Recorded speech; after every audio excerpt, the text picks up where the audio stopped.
we have really strong projects together, you can not only get OORT's token, but essentially, hypothetically, and potentially our other partners' tokens. Wow. So that becomes really sustainable in the long run. That's the alpha there for you guys.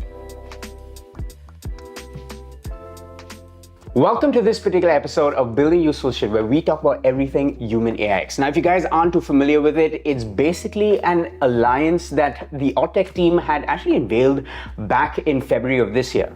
Now, they are involved with everything decentralized AI, and today is a very important episode. Why? Because we actually have the chairman of the OORT Foundation, Mike Robinson. Mike, thank you so much for joining us today and actually taking the time out to speak with us. We understand your schedule is super stacked with this entire week of events throughout Dubai. Tell us, how you been? I've been fantastic. Nick, it's always good seeing you. Likewise. I'm happy to be here to spread the message, as we call it, the gospel of DEAI. All right, look, I have a very important question to ask. Sure. And how I generally like to explain this to my wife when I had to explain what HumanAIx was. Sure. I told her that look at HumanAIx as the Avengers, all right? And OORT is Captain America.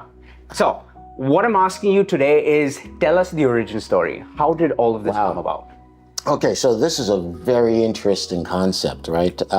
We've been mulling over like ways that we can create impact in the AI space, especially from like the decentralized approach. So we have this real cool flagship DApp by the name of DataHub, and it's essentially crowdsourcing data collection, data labeling. However, what we're seeing in the market when it comes to like AI was that it's becoming like, there's a lot of opacity, right? And the humans are like basically outside of the loop, right? So we thought the best approach to this is creating an alliance that would, in a WAGMI approach, highlight some of the leaders in the space and their technology, remove the fragmentation, create interoperability, and bring humans back into the loop to participate in the entire, or to play a role in the data lifecycle, right? And that should help compensate, as there's now a scarcity, a prediction of scarcity on data. You can now get people across the world to, help with the data contribution. And I think that this is going to be big. Actually, I'm looking at this as like one of the potentially greatest benefits to our generation in this technological age, because AI is soon to play a role in all of our lives. And it's so new a concept that it's really the Wild Wild West. The developments are like, I thought crypto moved quickly. AI is like trumping that by a more swift pace, right? Back in the days, I prided myself on just being a researcher. That's how I really got into the technology space and identifying opportunities before they go mainstream. So the news cycle, average news cycle would be like 7 days a story would last, right? And you can, review and mull over that for a couple of days, right? But nowadays, I think it was like 2016 when I started seeing the ramp up, the average news cycle is like 5 minutes. So there's a lot that's taking place. It's effectively overwhelming, and a lot of data is being created. I think most of the data was created, I did some research on this, like 80% of data that's currently on the market was created during COVID. That's an interesting stat. So what we're seeing now, I call it the technologification of society. Right. And we are very cognizant about transparency and humanity. And this could potentially be crypto or Web3's magnum opus or call to humanity, right? Yeah, I love that you say, keeping humans in the loop. We've all realized at this point of time that, communities are so important, when it comes to, especially when it comes to building out decentralized AI, I would imagine. How would someone how would we sort of add value in helping you guys build out decentralized AI? How do we play our role? So when you say we, do you mean? As in communities. Okay, communities. Yeah. So what we want the communities to do is we want community members to now participate in utilizing the current AI agents that are on the market, right? You'll start seeing challenges there. You're going to start seeing like biases, censorship, right? And this is prominent amongst like the leading AI agents. Right. Keep in mind, right, which is I find really interesting that the AI agent proliferation really started 2 years ago. Yeah. It launched with ChatGPT from OpenAI in like February of 2023. Then we just started seeing the proliferation right afterward. Yeah. There's an agent for everything coming out, right? And the prediction is in the future, you will need an agent for basically each vertical of your life or lifestyle. You most likely use an agent for your fitness. True. Right? For your wardrobe. Guilty. And so on and so forth. News, that kind of thing. So we want community members to participate by staying in the loop, in the know, because this is going to be very helpful as AI becomes a fundamental experience in the human life. Our community members would be able to give us feedback in real time. We want them to play a role in what's about to take place, unfold as far as HumanAIx. And we also want them to contribute, right? Our goal is to get people across the world. Everyone has a cell phone nowadays. I'm Jamaican, so when I go back to Jamaica, you might not have a laptop, but you got 1 or 2 cell phones, right? And you find that to be the case in many emerging markets. So that now allows you the access to AI agents, AI in general, but then also what we're building at HumanAIx, and you can become this data contributor, and you get incentivized to do so. However, you can start providing feedback on things that you care to see, challenges that you're noticing in the space, because this is going to be a collective lift, not just the builders. Right. You're now playing a role as a community member, integral role in the building and the direction of where we take AI. That's interesting. When you touched upon the topic of incentivization, look, my question over here is more in line with, is there some sort of a model that you guys are already involved with developing in terms of, keeping a sustainable incentivization or rewarding process? Sure. So we are, now that we're making this more interoperable, you think of it from like OORT. This is really an OORT pushed initiative. And DataHub is really our flagship experience, right?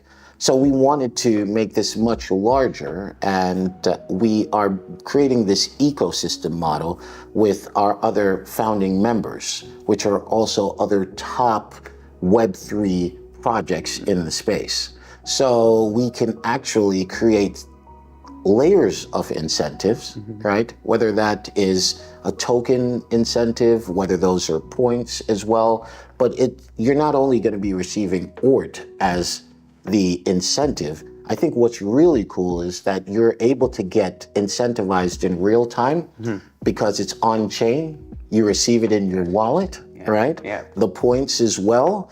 And now that we have really strong projects together, you can not only get OORT's token, but essentially, hypothetically, and potentially our other partners' tokens. Wow. So that becomes really sustainable in the long run. That's the alpha there for you guys. All right. Yeah. And trust me, what's really interesting about this too, Nick, and everyone that's out there, is we are getting bombarded with interest from like leading projects in the space. Wow. Look, the last time I checked, I know there was probably 13 projects that are within this alliance. My question here is, what are some of the projects that you would really like to work with? Well, that just continues to grow because like this, I find really interesting is the technology space. It's very expansive, especially now that you're in AI, right? Yeah. It becomes even like more larger, the opportunity, because we can potentially work with Web 2 projects, and we can work with the Web 3 projects. One in particular I was really interested in, and I just finished meeting with Han, the founder of Blue Whale, and it's an L3. And like I was in the past, I would be skeptical of L3s, right? Like, you got a layer 1, now you got an L2. I've heard of like layer 2.5, but the L3, that concept was brilliant because he calls it an orchestration layer. So there's a lot of fragmentation in the Web3 space. One protocol is working on this, a chain is doing that, a dApp is doing this, but now all of them can be integrated into Blue Whale and made accessible to the market. Right. So yeah, I thought that was really cool. We recently partnered with Aether as well for their AI Unbundled alliance with, essentially it's a decentralized AI alliance as well. So I just love that in Web3 we're coming together, everyone's seeing the challenge that's coming down the pike, and the just belief that our technology is going to play a fundamental role in the future of AI is very refreshing. Interesting. Look, I'd asked this question to Dr. Lee when I had interviewed him on our channel a couple of months ago, and I asked him how far into the future do you see, decentralized AI becoming, or sort of taking precedence and becoming relevant, so to speak? We're definitely seeing the relevance part come to light, all right? My question here is, what are your thoughts in terms of, what are you looking at when it comes to decentralized AI in terms of sort of superseding centralized AI in terms of being more valuable? How far do you see that happening? Or is it already happening? It's a very good question, because I see that taking place right now, right?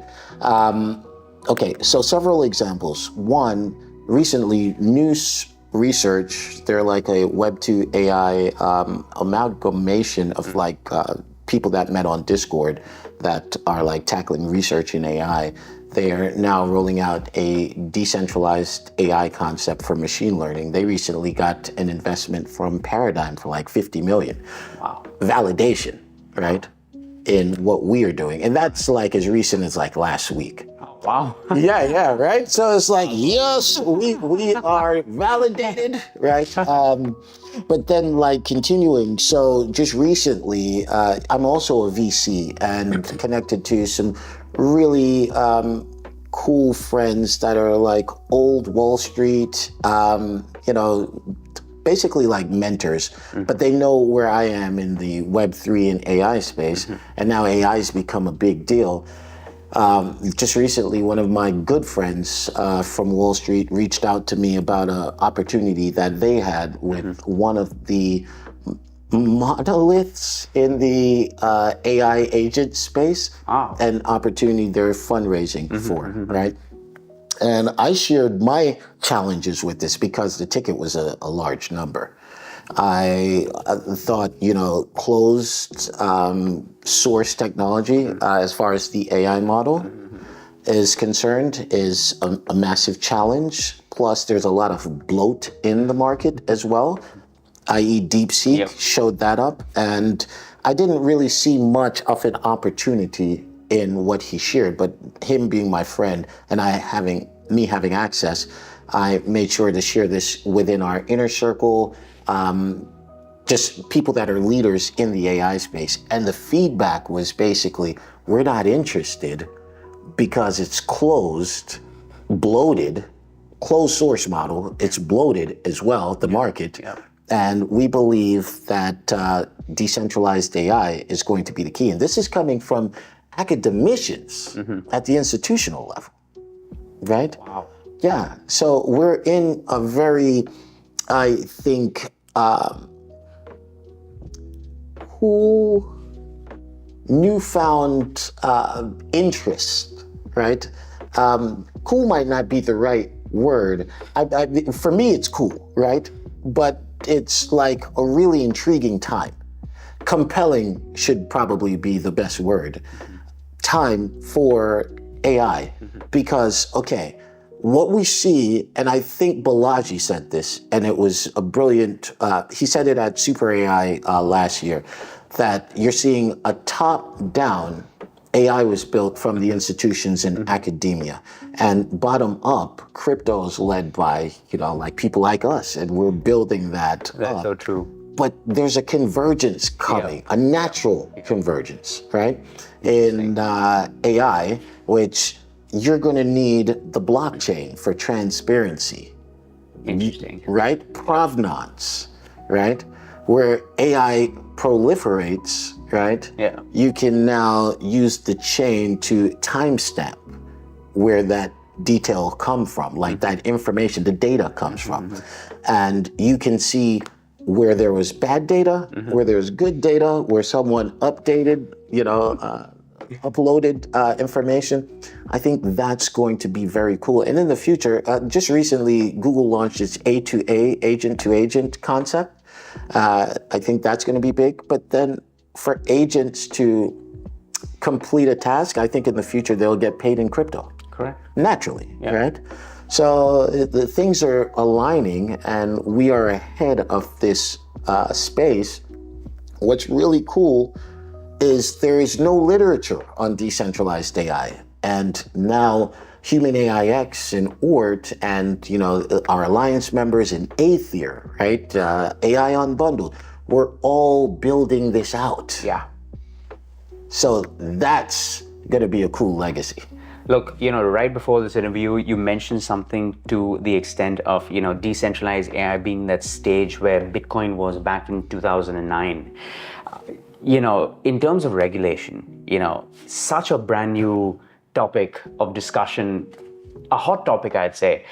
What are your thoughts here? I mean, where do we go from here when it comes to decentralized AI, especially when we see all of this, cool tech being built out in real time? How do we navigate that space, really? So, in each region, I think there's going to be new data regulations, maybe at the state level, right? And then at the local level, that's going to be necessary. Plus, there's this new concept of basically biological data, right? Because you can take, medication that can actually now inform you on things that are taking place internally, right? I want to keep this as layman's as possible so everyone can understand. Absolutely. But then where does the data go? How does the data get stored? So these are challenges that we're going to see coming down the pike. The technologification of society, where you're going to be interacting a lot with tech, which we are already doing right now. So what is data? It's anytime you interact with technology, new data sets are created, right? So the concept of regulation, I think it's going to be extremely dynamic because there's so much that's happening and is so quickly taking place. I think decentralized AI, that should add a little bit more of a transparent layer. But I think there's probably going to be like the equivalent of intranet and internet. When I was growing up, when I was a little boy, but I remember when you had the internet, right? But that was like for internal services for like B2B or businesses internally, right? And then you had the internet, which is what everybody used. So internally, at like my internship, we had an intranet network that we use. And I don't think the internet really took off like the internet. And that's what I'm thinking is going to be taking place once again. Wow. So decentralized AI becomes like the internet, and these closed source becomes like the intranet. Yeah, so. Wow, that's a pretty interesting perspective. I love Web3 because, it's always found a way to be convenient, in the sense that it's building out so rapidly that, maybe 5 years ago, a wallet wasn't as easy as it is to use today, or trading wasn't as easy as it is today in terms of me being able to trade on Telegram, for example. So there's always been this factor of convenience. My question here is, in line with HumanAIx, how do we see, well, more in line with builders per se, how do we see builders sort of build on y'all's infrastructure become easier with time? So you'd think of HumanAIx as an open protocol, right? So we want to provide access. We are basically giving people across the world the tools to, engage in this build out. So the approach that we've done and are currently mapping out, the technical roadmap is being put together at this moment, but I can give you a bit of insight. Absolutely. You'd have like a nice UI UX that's going to be easily navigatable, but behind the scenes, you have a open protocol for essential like GPU, CPU. You can get retail to connect, right? Or you could get data centers to connect. Decentralized storage. We have a partnership currently with StorageJ, and it's us and StorageJ, our decentralized storage. That's the current offering. But in the future, as Web3 storage, decentralized storage becomes a bit more prominent and more opportunities down that pike, they can also plug in, right? And then we also have what's called the data protocol, and that's where, data contributors or projects that have large communities and community members from across the world. If you're just a regular person that just wants to participate, you can now plug into this and access and also help contribute and label, get paid for data. So we are making this as expansive and ecosystem as possible. What's really cool, I must highlight, is also data secure. We, on the foundation side, just recently granted the first grant of the year to Data Secure Basu, and we love what he's building. So it's the first of its kind verification layer, right. OVF, Open Validation Framework. So developers from across the world can now participate in quality assurance of data through a liquid staking strategy.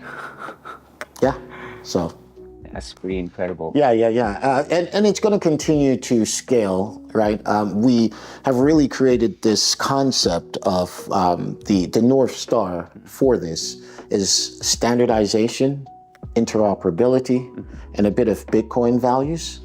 Transparency, permissionless, scalable, and verifiable. So we're really excited about this. That is exciting. Look, a bit of a fun one for you, Mike.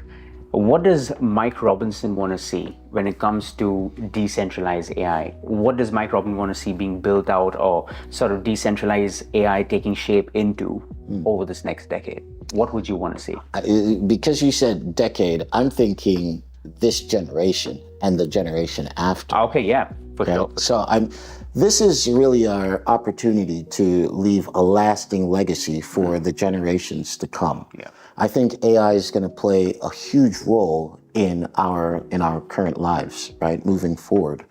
And I was reading, I can't remember the book, but it was written by Eric Schmidt and Henry Kissinger. And they're saying that the future is going to be, they're concerned that the future might be a two-tiered society. Those that are programmed by AI and those that program AI. Right? So we want to essentially have HumanAIx balance, bring a balance to that potential dystopian future. Right? I think humanity is at a crossroads with this technologification of society, which is we can either prolong freedom or we can create a perpetual jail cell, right? Whether that is a thought or, your actions, technology should be a boon to humanity and not our detriment. So the decentralized AI concept is our way of preserving freedom and just giving you as much information as possible. Yeah. Instead of the bias and the censorship. So the more informed you are, the better you can make a decision for yourself, your family, and do well in life. I love that whole analogy of the two-tiered society. In fact, recently while speaking with Aikido, in fact, one of the Alliance members, I remember reading on their website stating that 70% of jobs in the future are going to involve some element of AI, So there you go, Well, if you really think about it, AI is coming for everybody's job. Exactly. So essentially, the job market, it might become non-existent. So now you're seeing, and I used to look at this concept and I thought there's no way you can implement it, but now I'm seeing this coming down the pike. And I've seen it a couple of times at crypto events. UBI, Universal Basic Income. Yeah. So because AI is going to take everybody's jobs, we need to have a universal basic income established so people can stay happy, right? And maintain a lifestyle. And I'm just like, I think we can fix this with decentralized AI, providing jobs, where people would be paid a fair, wage for participating in our ecosystem as a data contributor. I could be very ambitious in that thought because, this is very dynamic. Every day I have to add to my mental model with new updates that's taking place, right? And right now with the mental modeling that I'm seeing, I still see UBI being a tough pill to swallow, but there could be an opportunity where a pocket of humanity would take that, and then we can get a pocket of humanity to also participate in what we have. Yeah. And that would be a real cool role, You're basically an entrepreneur, right? Helping create and label data and train AI. I think the opportunity is AI at this moment. I remember when I was first coming to the States, I was 10 when I moved to America. And for the first time, I started interacting with a computer. I came from Jamaica. And this was like during elementary school. And this was my first time messing around with the internet. And I was just taken back by it. I said, look, I had a serious talk with myself at 10. I said, there's no way we're missing the next big opportunity like this, because you got to remember, this whole concept of internet was new to me. And the whole computer, right? So I said, no way, I'm going to miss this opportunity. And the next opportunity that came was Bitcoin. Saw that, and I said, I got you. Right? I loved Bitcoin because it validated some of my thoughts. And then also it was the opportunity for me to see the world at a much larger level. Because of Bitcoin, we are connected, right? The amount of people that I've met now because of Bitcoin that I would have never met in my life, right? It's attributed to Bitcoin. These friends that I have on Wall Street, it's because of Bitcoin. They're interested in learning more about it, right? And I'm very close to it. But now I think what's even bigger than Bitcoin is AI. Might even be bigger than the internet. Who knows? But the opportunity is there, and we want people across the world to participate. Yeah. I didn't want to be left out. Now I don't want the world to be left out. Come on. All right, Mike, final question for you. I remember the last time we spoke, this was right before, the US elections. I know this is slightly off topic, but I want to get your thoughts on, with Trump coming into, the scene, being the first Bitcoin president, or the crypto president rather. What are your thoughts here overall when it comes to the state of crypto in general? So I think it's very bullish, but also concerning. Yeah. Just looking at what's taking place. All right, let's highlight a few key things. Yeah. We have Elon Musk now as the Department of Government Efficiency. Doge, yep. Doge is also what, Yep. the largest meme coin in the space? Correct. In the crypto space. So essentially that's an imprint on the psyche of what I call normies, but yeah, regular people. Right, and you hear it now, Doge, everywhere. Yeah. When I'm in the States, like the news coverage on Doge is crazy. So everybody's talking about Doge. Majority of them don't know they're talking about the meme coin. True. And that was his play. plan. Yeah. Exactly. So then you also have a crypto czar in David Sachs. I think he's extremely intelligent. He was one of my favorite on the All In podcast. I would love listening to David Sachs because he's kind of like me, a contrarian. And he was just really intelligent. So I think he could be very helpful with the crypto rollout in the States. But then you also recently had the first crypto summit at the White House. Yep. Now, neither here nor there, I'm not a big fan of meme coins. I think they're very extractive of value. And to see Trump launch a meme coin, that was disheartening, right? Yeah. But I guess you could say, you know, that's offset by his releasing Ross Ulbricht. Yeah. But still, that meme coin was, I don't know if I could ever forgive him for that one. Yeah, but yeah, so The president rugged us.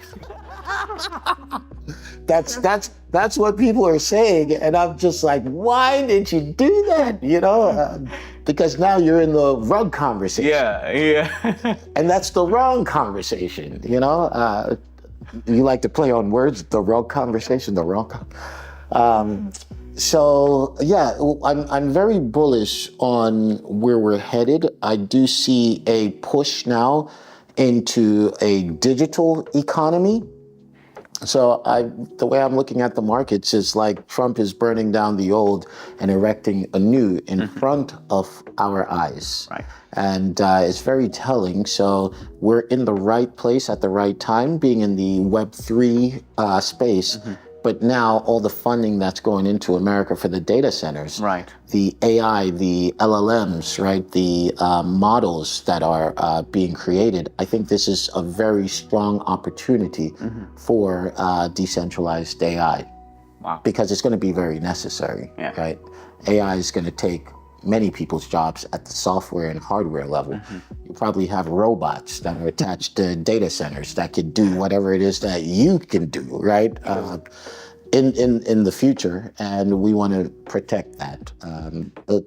Whatever we can do to protect that through decentralized AI. Look, Mike, thank you so much for spending this time over here with us and just giving us a little bit of an insight into, you know, what you guys have been doing at HumanAIx. Thank you once again for joining us. Really appreciate it. Yes. If you guys enjoyed this video, do make sure to like, share, subscribe. Do make sure to comment in the comment section below and let us know what you guys are thinking. Tell us a little bit about what y'all have on y'all's mind. And as usual, we'll see you guys in our next episode.